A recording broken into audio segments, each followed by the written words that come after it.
All right, I hope you got a handout today. You're going to need that handout to take notes. Also, be sure and put a prayer on the prayer sheet as it's on its way around. It's making its way around.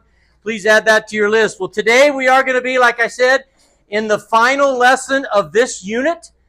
This one is entitled Humanity Rebels, and today we are going to wrap up this first unit of study in this quarterly, and it is entitled, remember we've been talking about foundations. That's exactly what Genesis 1 through 11 is. It's the foundations of all humanity. Remember, we've talked about the creation of humanity, the fall of humanity, the expansion of the fall of humanity. Remember, we talked about how sin expanded. And then last week, if you remember, we talked about the destruction of humanity in the flood. We're going to go over a little bit of that as we get to it, but that's where we've been so far. And today we are going to be looking at Genesis chapter 11 primarily, and the Tower of Babel. Fascinating study. Fascinating topic that we're going to talk about today. But before we get to our text, I do want to give you the highlights, just the highlights, of all of the other chapters, starting in chapter 7. So that's why I had you turn to Genesis chapter 7 to start with. We will end up in Genesis chapter 11 and wrap this lesson up. In chapter 7 of Genesis, you find the record of Noah. I want you to catch this. You find the record of Noah at the age of 600.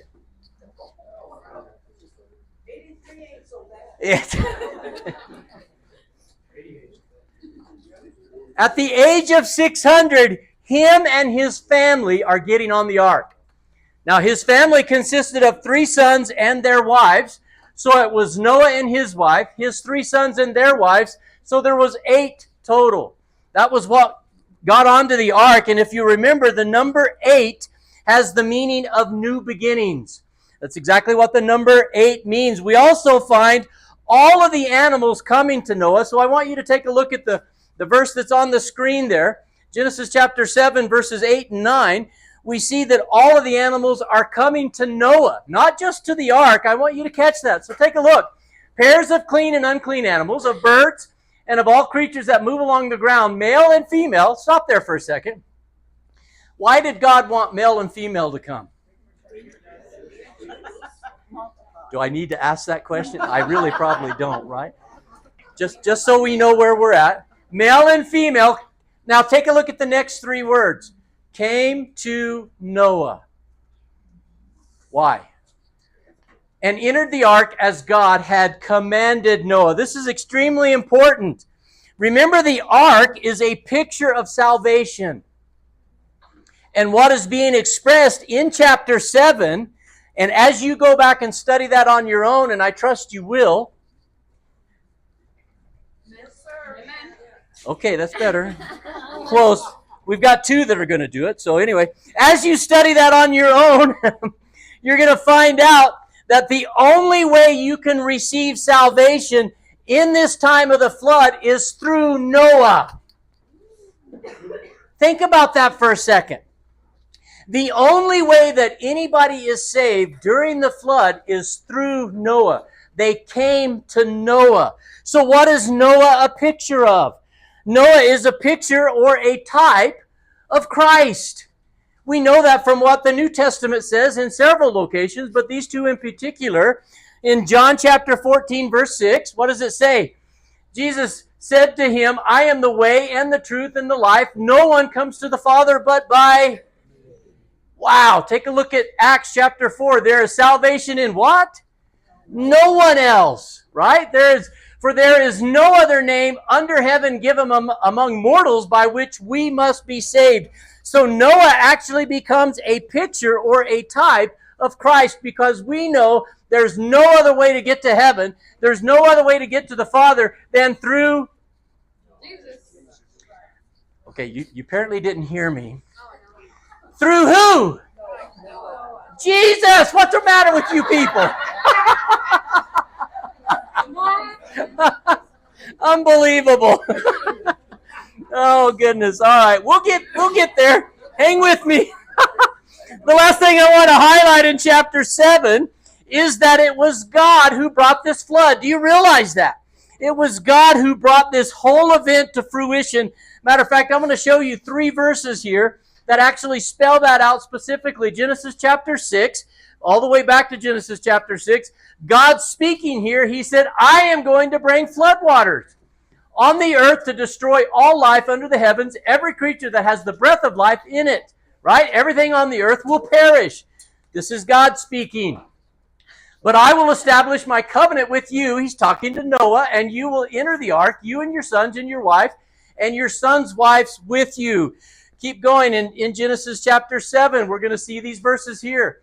Verses 16, and they that went in male and female again, of all flesh, as God had commanded him. And the Lord, who shut them in? The Lord shut them in. Remember that. Genesis chapter 7, verse 20. You're going to find these 2 verses very interesting. 15 cubits upward did the waters prevail, and the mountains were covered. Genesis chapter 7, verse 24. And the waters prevailed above the earth 150 days. What is so interesting, and again pointing to the fact that God did this, is the number 15 and the number 150, according to the ancient rabbis, point to God. The number 15 and the number 150, according to these ancient rabbis, represent God and the completeness of God's work. So using these verses, we know who did the flood, who caused the flood, right?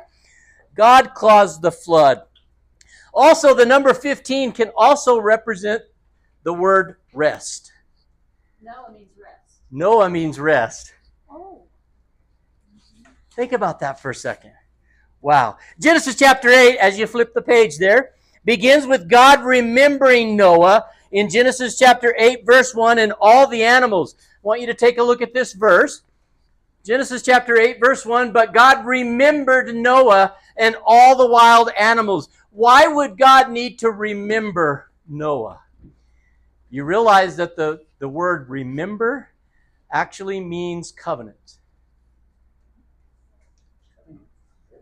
He didn't need to remember Noah. He needed to fulfill his covenant with Noah. And so that's exactly what it means. In the original Hebrew language, that word remember points to God and his covenants. And God will absolutely remember and absolutely fulfill his promise that he made me. Amen. Did he make you a promise? Yes. Whew, I'm glad you're with me. Wow. Well, as chapter 8 continues, you get the record of how the floodwaters receded with the ark, ultimately coming to rest on Mount Ararat. You'll see the picture there, the location of Mount Ararat on the very eastern side of Turkey, and you see the countries that are close by. This location is going to become very important because as the ark comes to rest, and then as these people begin to expand and multiply, as they begin to procreate, the generations to follow are going to go south and east. And we're going to see that in just a little bit. I want you to locate Mosul on the map. What is the ancient city that is near Mosul today?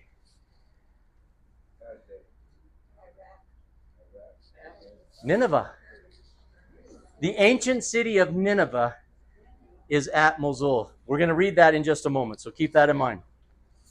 Well, again, chapter 8 also contains the terms of God's covenant with Noah and the animals. Did you realize that God also made the covenant with the animals as well? He only took 2 of each kind, except for the animals that were going to be sacrificed, and we'll talk about that here in a minute. But he only brought 2 of each kind. What would have happened if one of those kind would have died on the trip, on the ark? God kept a covenant. He made a promise that that's all he was going to need was 2 of each of these kinds, and they were going to be fulfilled. So take a look at what he says in Genesis chapter 8, verse 21 and 22. The Lord smelled the pleasing aroma and said in his heart, never again will I curse the ground because of humans, even though every inclination of the human heart is evil. Remember we talked about what that word inclination means last week. From childhood.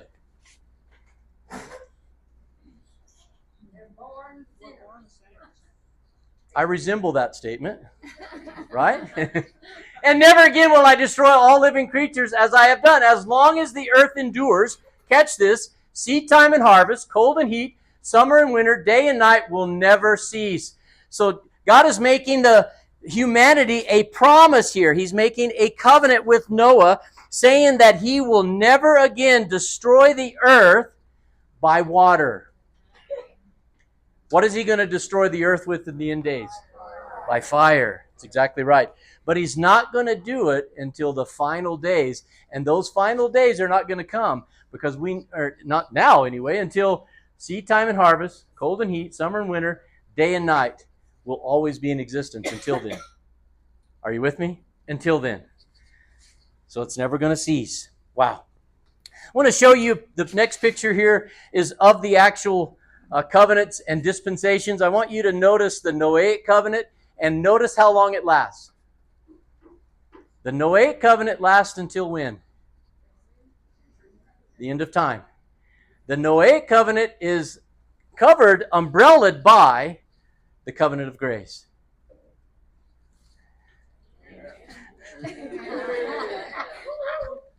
We are under the covenant of grace. You don't understand, do you? It's the covenant of grace, folks. Unmerited favor. Woo!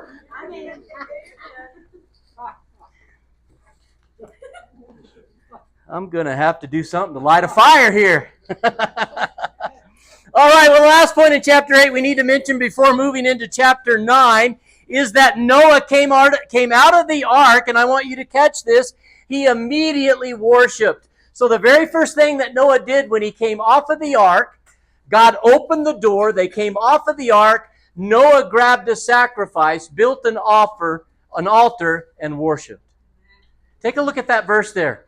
Then Noah built an altar to the Lord and took of every clean animal and of every clean bird and offered burnt offerings on the altar. This is extremely important because Noah actually established with his family immediately the form of worship that was to be from then forward.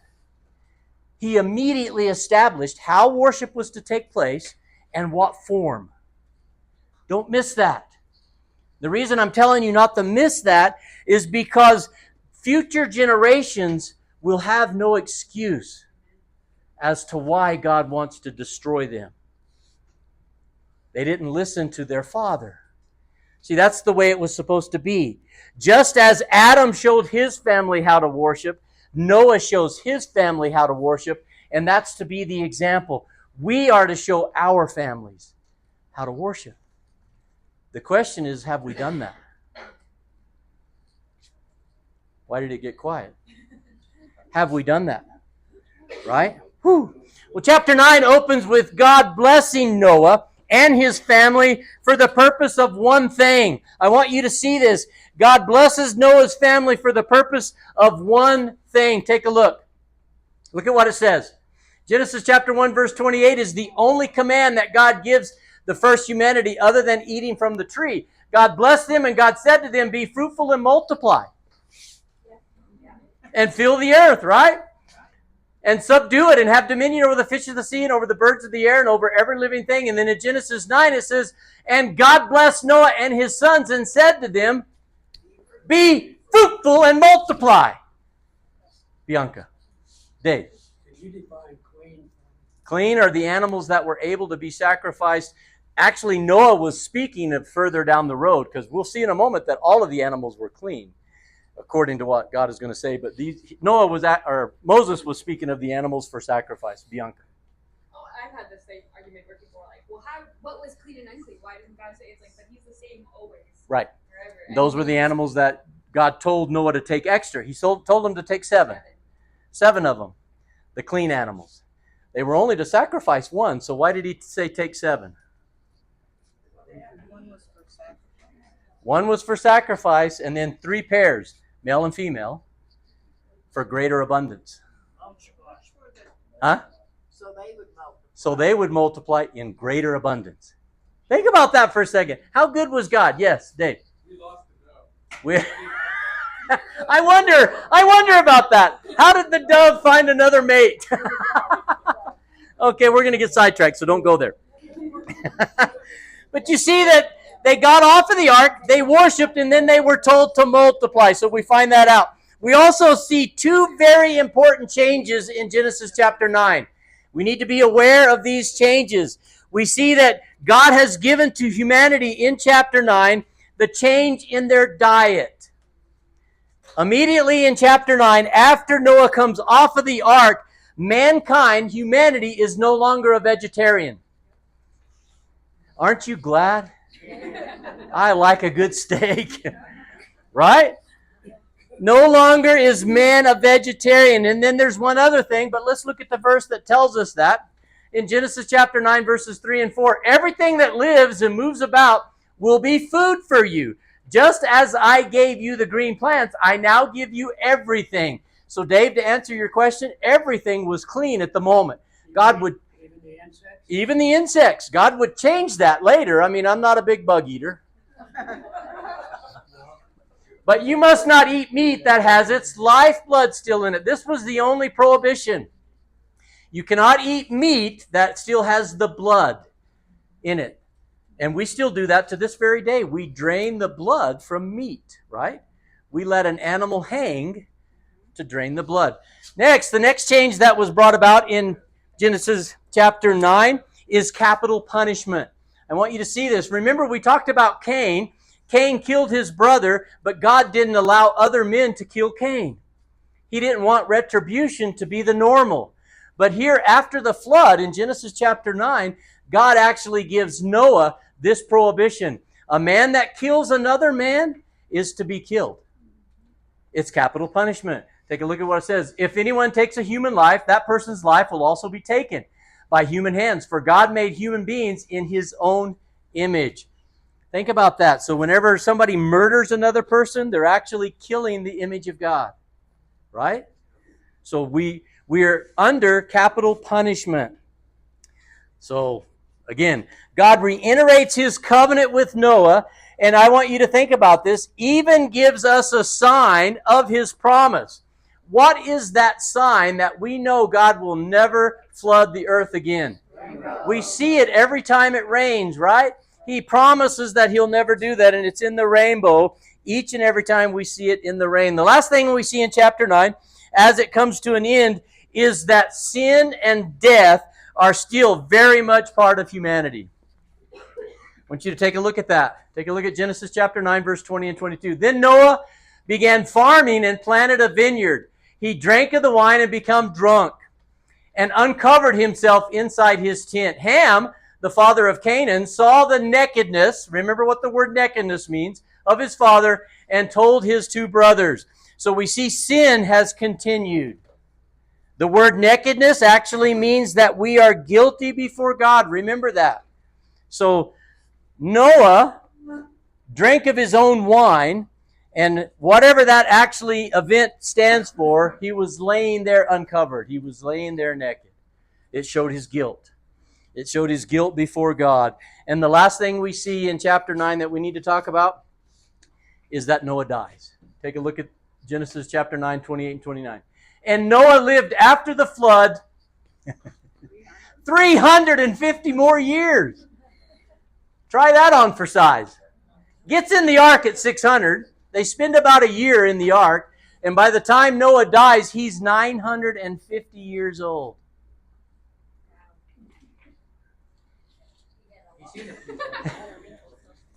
Unbelievable, right? I want to show you a chart here, and then we're going to stop for a second and answer some questions.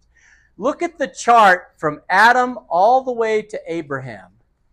And I want you to notice the times of lifespan. And notice how it starts shrinking after the flood. Matter of fact, we mentioned last week about the 120 years. God says, I will not contend with humanity, but for another 120 years. He was actually talking about not only the time that was left for humanity before the flood, but he's also talking about the lifespan of humanity. A man that lives over 120 years is called blessed. Wow. Mike. In one of the Apocrypha books, it says that Noah actually met Abraham, or Abraham actually met Noah. Oh, really? Wow. Abraham met Noah? He was taught by Noah. Can you believe that? You can see the map there. Abraham Let's see if we can spell that out. Noah died in 2006. It would have been close. It would have been close according to the timeline there. But unbelievable. How would you have liked to have had a grandfather that was 900 years old that you could go visit? That would have been cool, no, Bianca? There is also the Lord understanding in this too, that if Noah and some of his generations were still living that long, there would have been generations of life when they were dying off that would have meant immortals in a sense. And that's where a lot of that pagan belief of people being able to have powers that came from the time before. Interesting. Interesting thought. Now as we move into chapter 10, I want you to know that chapter 10 is actually out of place. Chapter 10 is chronologically in the wrong order.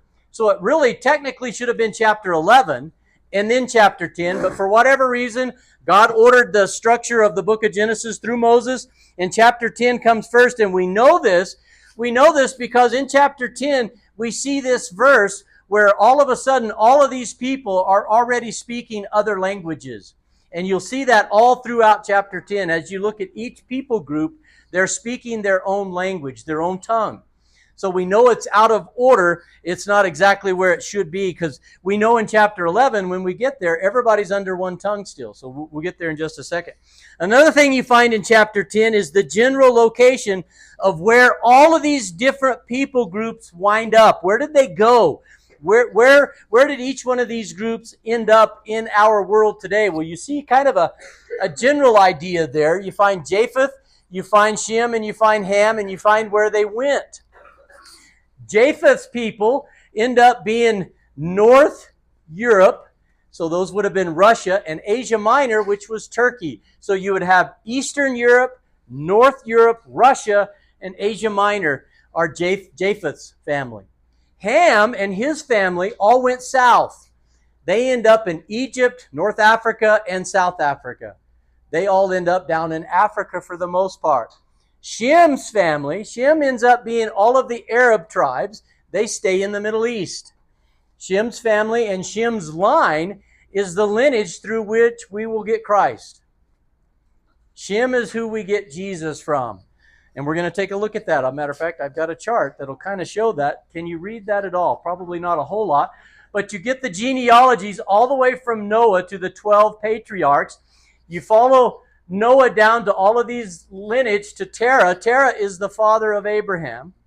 So you can find Abraham, and then you can trace Abraham down to his sons, which give us the 12 tribes of Israel. And we know that Jesus comes through what tribe? Which tribe? Judah. The tribe of Judah. So if you follow it down, you see who Judah's mother is, Abraham being the father. Leah is the mother of Judah, and then we get the kings that come through Judah, and King David comes through the lineage of Judah. Dave. Is this all we know of the known world at this time? Yes, pretty much. That we know of the known world? Yeah. They're spreading, they're beginning to spread, and we'll talk about that here in just a minute, but this is what we know of the known world. So let me stop right here, and I'm going to share two more verses with you that are on your handout. You can actually trace Jesus' lineage all the way back to King David, and that's found in Matthew chapter 1. It's on your handout. You can also trace Jesus' lineage all the way back to Adam. And that is on your handout as well, and that is in Luke chapter 3. So before we start chapter 11, hit me with your questions. All of this make total sense to you? This is the foundations. This is where we all come from. This is the next unit that we're going to study is actually called God's Promises, but it's going to be about the patriarchs. So we've had the foundations through all of these lineages to here, and next we're going to talk about the patriarchs. Questions? Are you good? Yeah, Larry. And didn't they find carbon dated wood on Mount Ararat, but prove that Noah's Ark was there? Yes. Carbon dated wood. The government of Turkey actually knows that that is Noah's Ark, from what I've been told and what I've read. Noah's Ark is buried under a pile of dirt. It's kind of broken apart, but they know it is, and they won't let them do any more excavations. They won't let them do archaeological tests. Yeah, Bianca. Isn't the name origin of I'm reckon 8 people beginnings, something along those lines. New beginnings is the number 8. Yeah. Somebody else. We do know where Noah's Ark is at. Can you imagine if they unearthed that, what that would cause? Would you go see it? It's closer to go to Kentucky. You can go see it in Kentucky. Right? Any other questions? Are we good? Okay, let's go ahead and jump right into chapter 11, where we're going to see, and I want you to catch this, we are going to see humanity as a group and as a whole decide to rebel against God. This is going to be our key concept for today. This is going to be our key point. And so here's where we're going to start. Humanity rebels against God's commands and needs to be restrained. I want you to think about that for a second. I want you to consider, why would God need to restrain humanity if they're all one? They'll destroy themselves. Remember what we talked about. Every inclination of the human heart was evil. So if they're all one, Annette, go. Also, like the serpent said to Eve, you will be like God. You'll be like God. Here we are. Here we are. In verses 1 through 4, you have Shinar, land of Shinar, which means two. Yep. It's two equal powers. Yep. The powers aren't equal. Right. Nope. It means division and separation. So I'll have another comment. Okay. She'll have another comment in a minute. Right. Exactly. Jim. Well, you saw what happened before Noah put the ark through. Yeah. And they were all one. Exactly. Yeah. They were doing the same thing. And every inclination of the heart was evil. God looked down and said, pure evil. That's all I see is pure evil, right? Except for Noah. So let's go ahead and pick up our reading in Genesis chapter 11. We're going to read the first 9 verses in totality because that's all we're going to talk about today. So I want you to get the context. Genesis chapter 11, verse 1. Now the whole world had one language and a common speech. As men moved eastward, they found a plain in Shinar and settled there. They said to each other, "Come, let's make bricks and bake them thoroughly." They used brick instead of stone and tar for mortar. Then they said, "Come, let us build ourselves a city with a tower that reaches to the heavens, so that we may make a name for ourselves and not be scattered over the face of the whole earth." But the Lord came down to see the city and the tower that the men were building. The Lord said, "If, as one people speaking the same language, they have begun to do this, then nothing they plan to do will be impossible for them. Come, let us go down and confuse their language, so they will not understand each other." So the Lord scattered them from there over all the earth, and they stopped building the city. That is why it was called Babel, because there the Lord confused the language of the whole world. From there the Lord scattered them over the face of the whole earth. God bless the reading of His word. Whew! Think about that story for a second and what questions come to your mind. Think about everybody being able to understand everybody. We have one language. That must be pretty good because I don't understand Sherry. I'm not going to touch that, Jim. Wouldn't dare do it, Sherry. Don't worry. I want to watch. Right? I want you to think about the very first verse. So go back to Genesis 11, verse 1, and read it again with me. It says, "Now the whole world had one language and one common speech." I want you to think about this statement for just a second, because if we take the biblical record to be accurate, isn't this a common sense? Isn't this a statement of the obvious? If everybody came from Adam and Eve, one mother, one father, and they spoke the same language, wouldn't everybody speak the same language? Were there any other languages? This is a statement of the obvious. And as I was studying this, I'm like going, why would Moses include this in the text? What would be the reason for stating something that is so obvious? What would be the reason behind that? Why would some obvious statement need to be made? Anytime you find something in the text that seems out of place, seems abnormal, you need to stop and ask that question. Why is it here? I want to share with you a quote. I want you to look at this quote that, oops, that's point number one. This quote, it's from Linguistic Anthropology, a group that actually studies languages. They study worldwide languages. And look at this quote. Look at what they said here.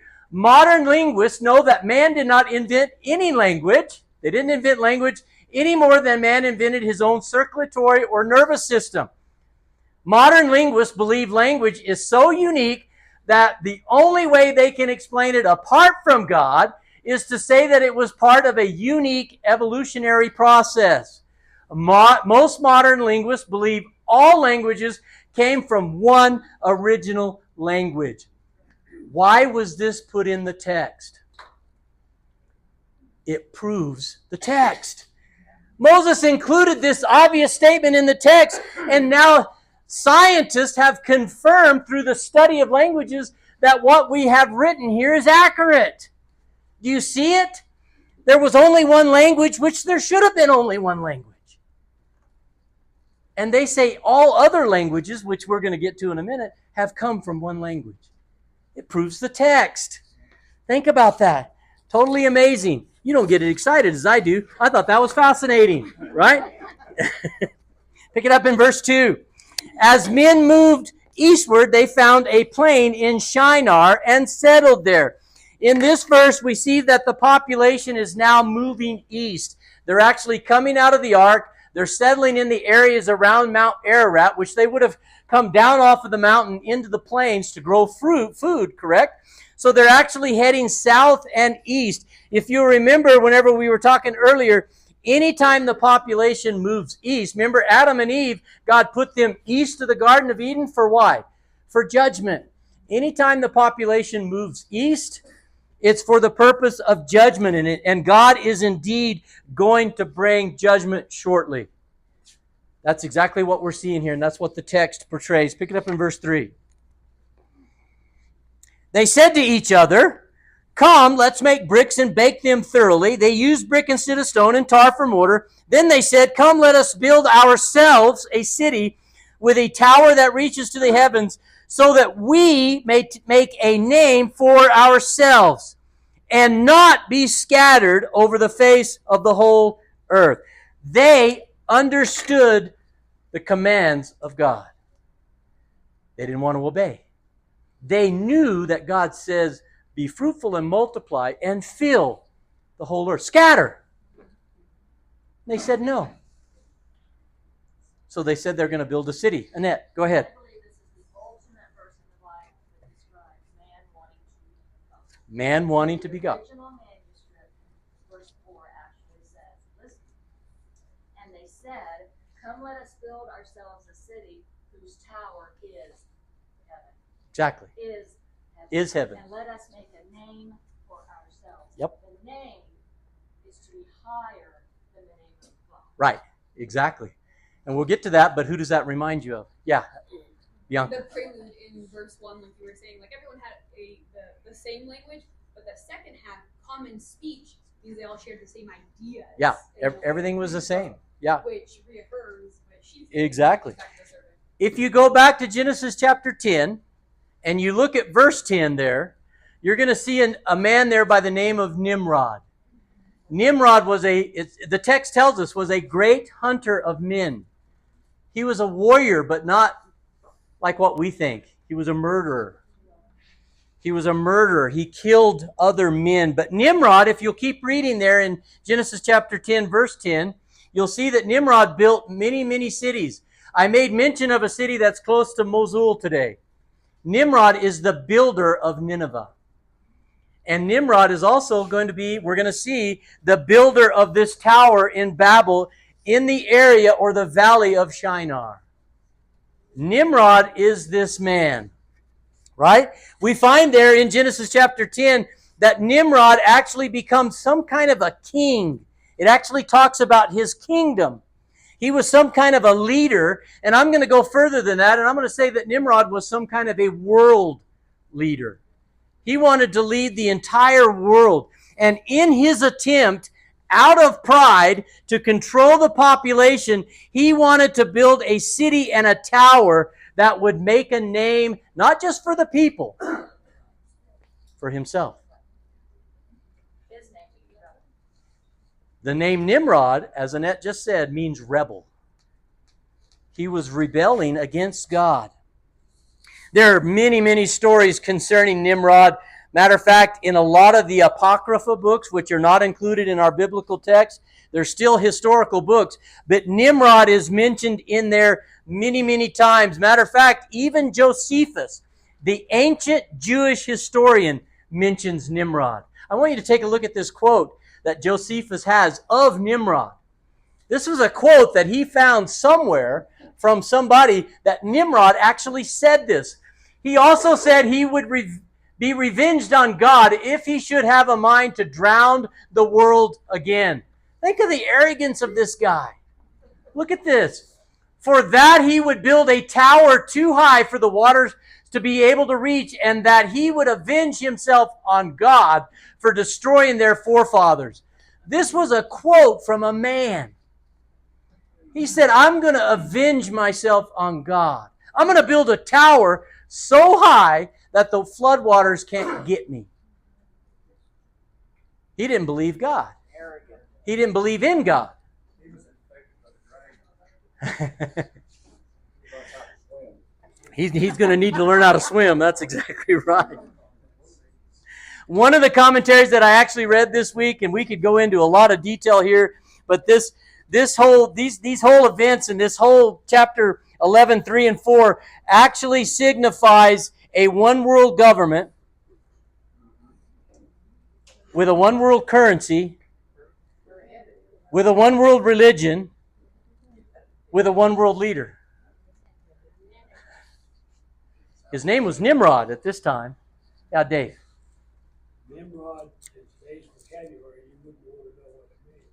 When somebody calls you a Nimrod, Right. you're actually a jerk or stupid. Or Right. something, you know. I actually use that phrase a lot. I mean, no, I shouldn't say that. Right? You Nimrod.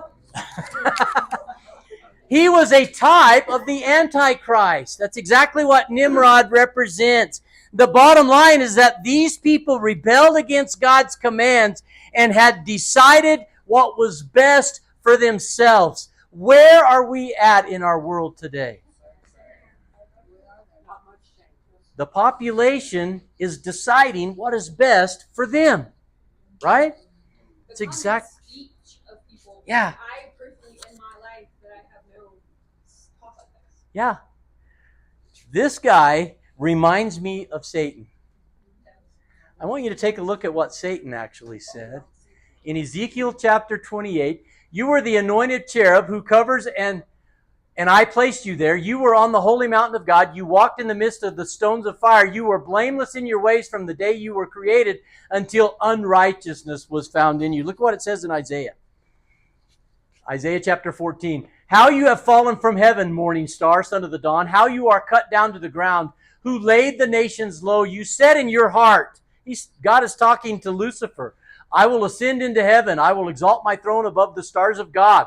I will sit on the mountain of assembly in the far north. I will ascend above the heights of the clouds. I will make myself like the Most High, yet you shall be brought down to Sheol, to the depths of the pit. Does that sound very similar to what we just read? I will make a name for myself. I will ascend on high. Wow.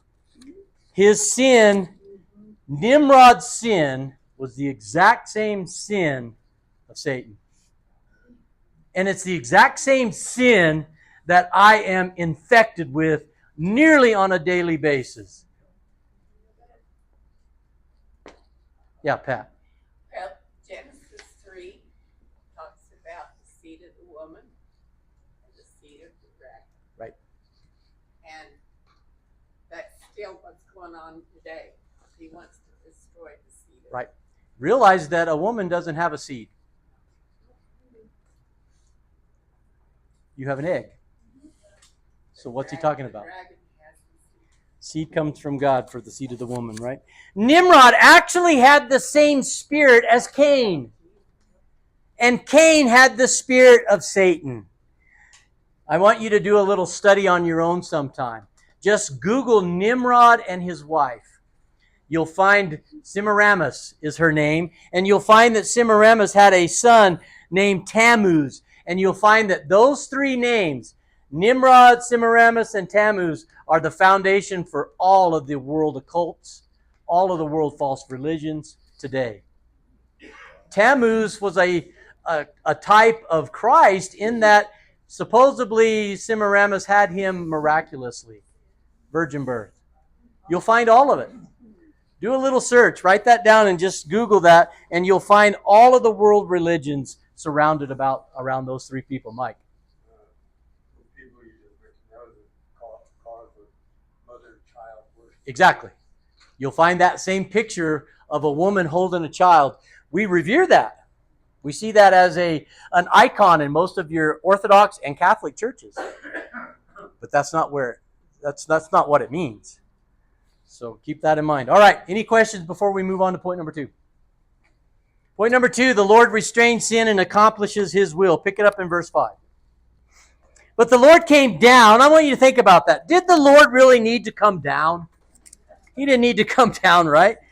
To see the city and the tower that the men were building. The Lord said, if as one people speaking the same language, they have begun to do this, then nothing they plan to do will be impossible for them.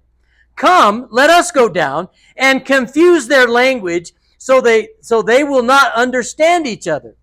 So the Lord scattered them from there over all the earth, and they stopped building the city. This is why it is called Babel, because there the Lord confused the language of the whole world. From there the Lord scattered them over the face of the whole earth. So what we are seeing here is God describing or being described in what is a term that I hope you understand and hope you know. Anthropomorphic. Anthropomorphic. Anthropomorphic. Remember that terminology because that's actually describing God, what that word means, describing God in human form. That's what he's talking about, Pat.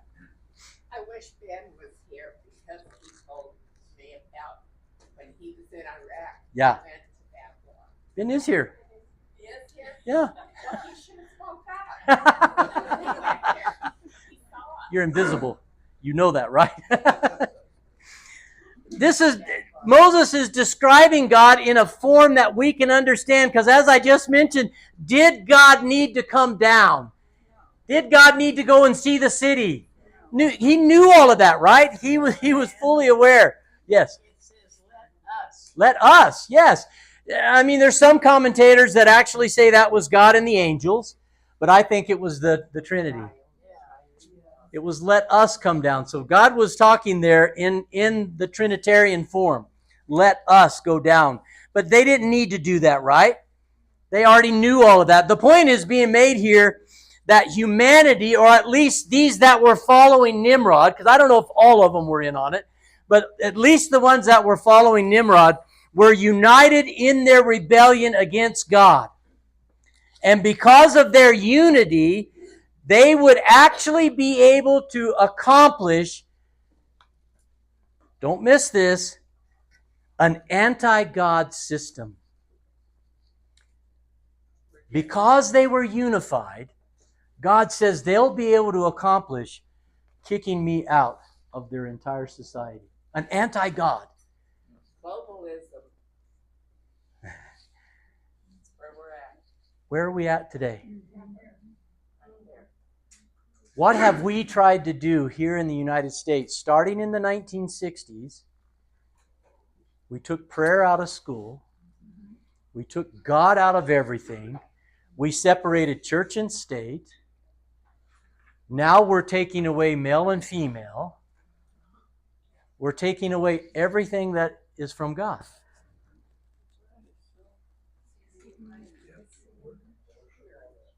One world, one religion. There's nothing new. They're trying to take away our language too. Yeah. there are people who are born with a language and don't use it.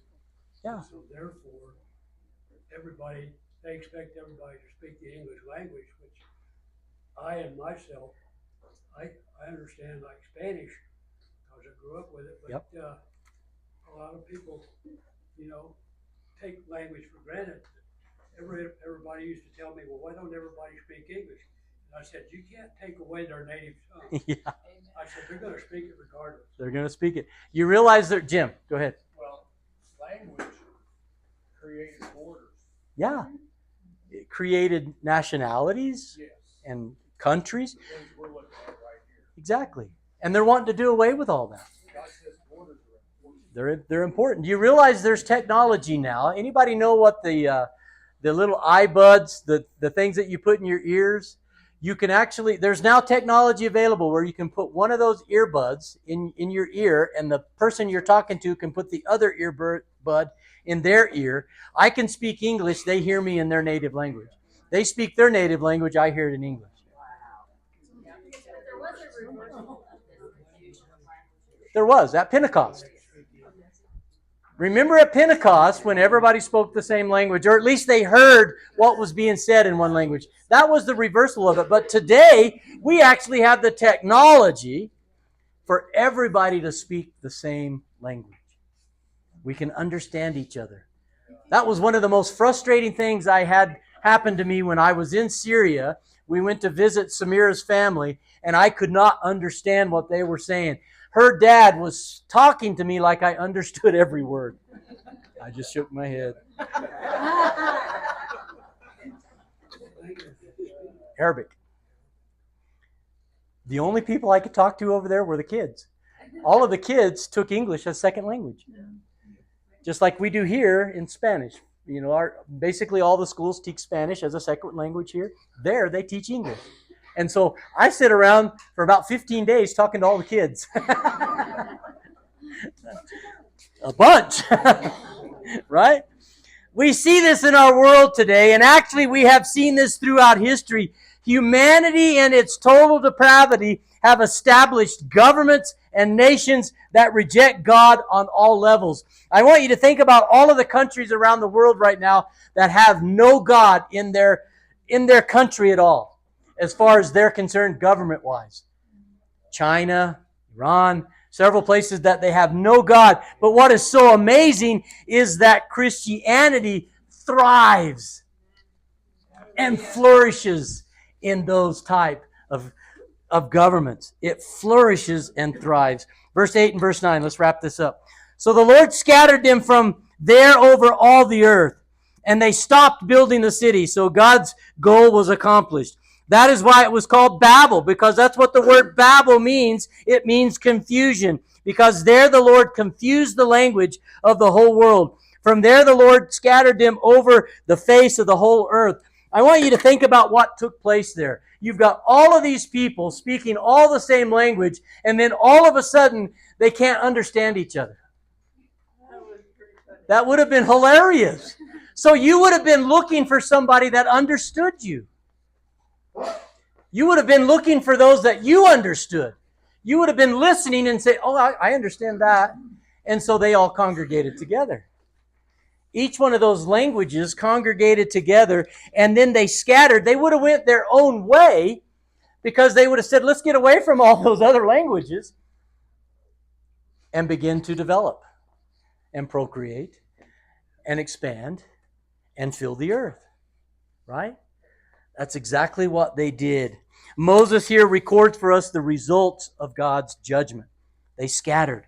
Once more, as we have mentioned several times, God shows, I want you to catch this, so important. God shows these people grace. They were all joined together in rebellion of God. In my human nature, the way I would have solved that problem, squish. But God showed them grace. Confused their languages and had them spread. They were in rebellion of Him. And He says, I'm just going to confuse their language and let them continue. Wow. Think about that. And Yes, the world has been in rebellion from the beginning. exactly. There isn't a time. That we haven't been. Exactly. What is amazing is that linguists have now discovered and identified 108 different languages across this globe, around this world. So there was 108 languages when God actually scattered them. He gave them these languages. And again, this goes back and proves the text, because all of these 108 languages, they know that no man could have invented. They couldn't come up with a language. So every language is God-given, and that just proves that the text is 100% accurate. It gives us the answer to how this happened. Where did languages come from? That's a question that these scientists are asking.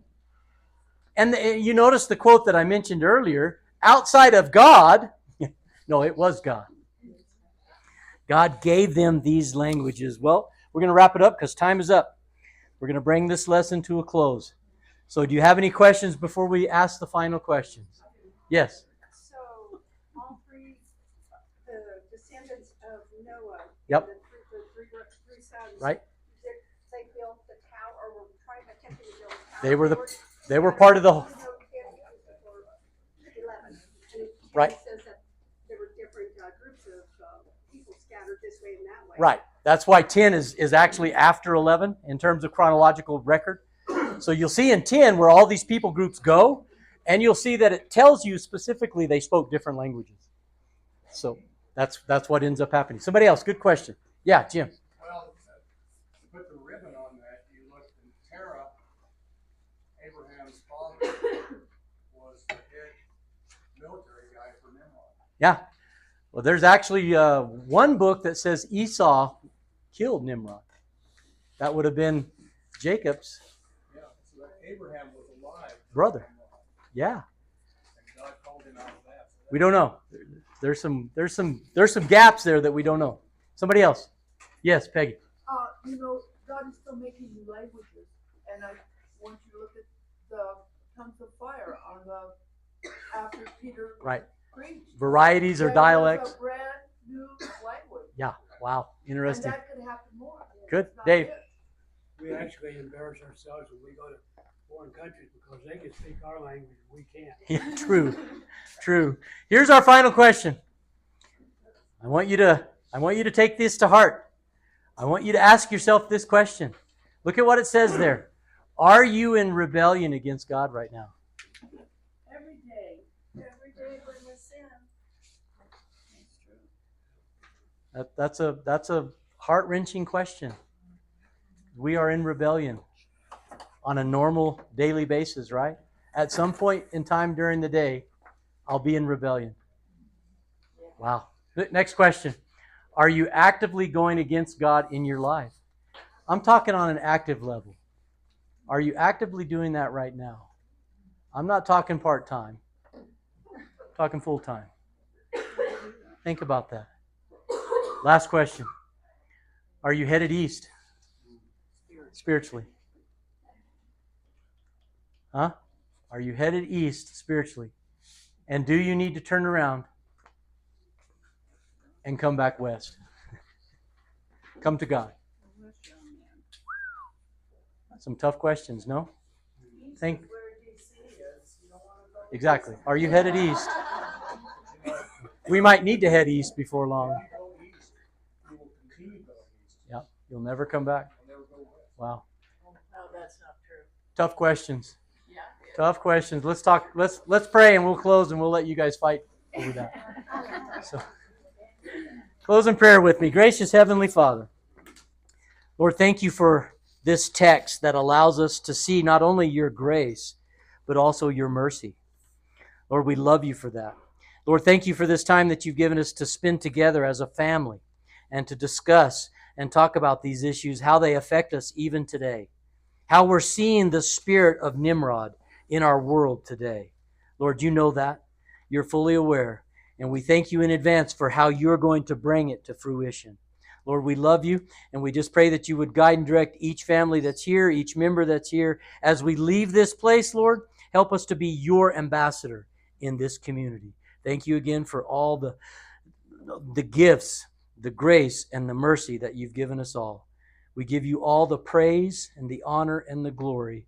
And each one of these people says in their heart, amen. Thank you, guys.